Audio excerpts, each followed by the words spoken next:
Hey, are you a business owner, entrepreneur, or professional?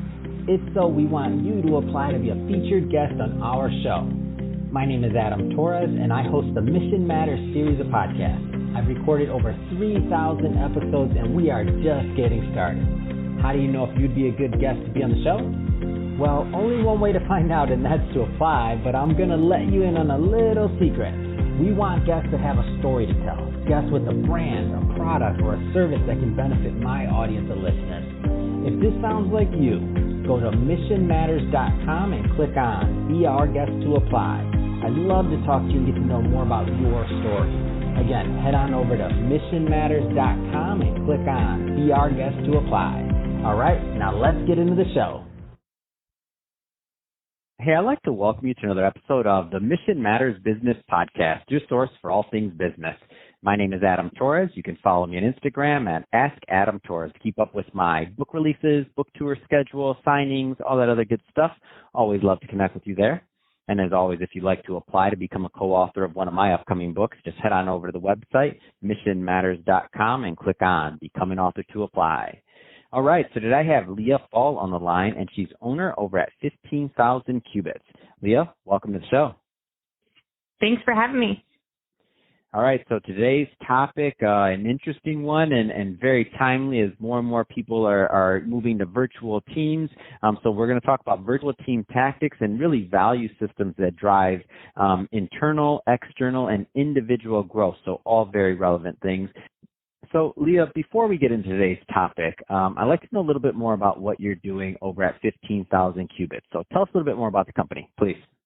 Yeah, absolutely. 15,000 Qubits is a digital marketing agency. We're a boutique agency of experts in the area of social media, paid marketing, SEO, and website design. We specialize in tying website design, development projects, and strategic company growth into cross-functional strategies that involve paid and SEO strategies. But really our secret sauce is taking your growth goals that span out, into those big, hairy, audacious goals that go out 5-10 years and bringing it into the tangible day-to-day of what happens into our digital marketing. So at the end of this, I'll give you the opportunity to leave, contact information, website or whatever, so that people can follow up and learn more. But I want to make sure that the right types of individuals do connect, kind of either companies, it could be size or niche or otherwise. Like, what's typically a good fit to work with 15,000 Qubits? Yeah, absolutely. That's been something we've for 5 years, we've been trying to figure out the answer to that question. And I feel like in the past year, we've kind of figured it out. So one of our values as an organization is growth mindset. And what we've realized is that all of our clients are either rapidly growing or they are about to rapidly grow, and they are leaning into their growth and really making decisions based on the desire and expectation of rapid growth. So I would say whether it's a solopreneur or a small business or an enterprise, we work with teams of all sizes, but the common denominator is that they are either growing very fast or they're about to grow really fast because they're investing in the growth. So, and thank you for sharing that, first off. And I think it's very relevant to today's topic because you're really dealing with thriving companies daily. So let's go a little bit further into today's topic. So how does a company really have a thriving culture? I mean, like, what does that look like to you? Because this is the type of companies that you're working with daily. Yeah, I would say especially when you're growing rapidly or when growth has slowed down and you've become stagnant, either one of those instances, which I think you can find that no matter what time it is, you could be in either one of those places because all businesses have ups and downs. But I think that when you find yourself in either stagnant growth or rapid growth, having a thriving culture is sometimes challenging because the growth doesn't feel good. And so I found that having intentionality on the leadership side, just to set up the team to understand that this is a part of the process and the only way to get to the other side of it is to push through it and to push into areas of discomfort and to have the willingness to grow. It's just like breaking down muscle tissue in bodybuilding, how they do that. You have to break down the muscle before you can build that muscle back up. And it's the same thing for growing quickly or stagnant growth. And it's really important to have that intentionality on the leadership side. So couldn't agree with you more. Like the idea of intentionality, and really, like when the company's growing fast, there's going to be, like you said, there's just going to be challenges that maybe you wouldn't have otherwise, to make sure that, your company culture and everything sticks. I feel like there's probably some differences in the marketing side of things too.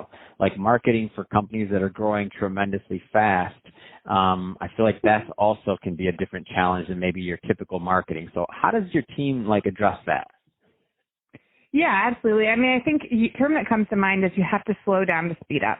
And when you're growing quick, you want to lean in and you want to do so much so quickly and throw everything out there. And the most important thing that you can do is to take a step back and look and make sure that you're targeting the right audiences, that you have the right messaging, that you have the right strategy. And once you have the strategy in place, you can then get tactical about how you're going to deploy that strategy. But rather than just panicking and moving into tactics right away, it's very important to make sure that you're doing the most important things, because very often the things that you naturally would do in marketing, which are more of an instinct, are the things that aren't really going to move the needle and get you the most market share or low-hanging fruit quickly, which is what you need to be doing when you're growing fast. You need to be doing the most important things and letting the rest go. No, well said. Can you give me, and you don't have to give a specific client or anything like that, but I just want to put a little bit of meat around that one. Can you give me an example of just like maybe a trade-off or something else, or that you've just seen in general that works for these types of companies? Not asking for, by the way, some type of, silver bullet, or we know one size does not fit all. We get that, but just something that you've seen where it's like, oh yeah, like this is why it makes sense.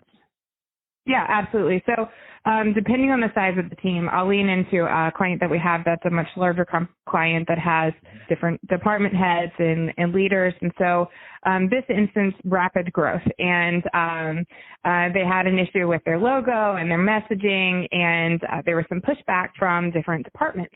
And the marketing team made the decision to just go ahead and move in the direction that had the path of least resistance. And as that, moved forward, what we began to realize was that the right decision was, back in the beginning, to kind of push through that resistance and have those discussions. And like I said just a second ago, look at who the audience is and look at what you're trying to accomplish and make that decision and communicate it out to the different departments. And, by not doing that, it creates a lot more work and effort and lost time, which is usually the biggest thing, but not doing it right the first time. So that's kind of that trade-off. Like sometimes it's the path of least resistance that you head down when you're in a rapid growth season, and that path of least resistance isn't always going to be where you need to go.